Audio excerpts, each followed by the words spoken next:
ইমেলে হচ্ছে স্টারেড। স্টারেডটা মূলত কি সেটা নিয়ে কথা বলি।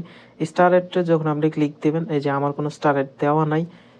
কেন দেওয়া নাই আমি এটা বলি। এই যে এটা কিভাবে আনবেন? তো আপনার ফোনেও হাজার, হাজার ইমেল আসে। কিন্তু আপনি চাচ্ছেন যে ইম্পোর্টেন্ট ইমেলগুলো হচ্ছে আপনি এই রেখে দিবেন। হ্যাঁ, পরবর্তীতে চেক করবেন এটা দেখা দরকার এরকম। তো এটা হচ্ছে স্টার দিয়ে আপনি ইম্পোর্টেন্ট লিস্টে লিখে রেখে দিবেন। তো আমি সেটা করি। যেমন হচ্ছে আমার কাছে মনে হচ্ছে এই মেইলটা হচ্ছে আমার অনেক বেশি ইম্পোর্টেন্ট। তো এটার পাশে স্টার আইকন আছে, স্টারে আমি ক্লিক করে দিলাম। এখন দেখেন আমি যখন আবার স্টার এডের ক্লিক করব, এই যে আমার এই মেইলটা চলে আসলো। তো এরকম অনেকের কিন্তু এই অপশনের মধ্যে, এখানের মধ্যে কিন্তু হাজার হাজার কি মেল আসে। তো ওই মেলগুলো যখন আসে তখন হচ্ছে কি করে, যেটা ইম্পর্টেন্ট সেটা দেখার জন্য এই জায়গায় স্টার রেটের মধ্যে লিস্ট করে রাখেন লিস্ট।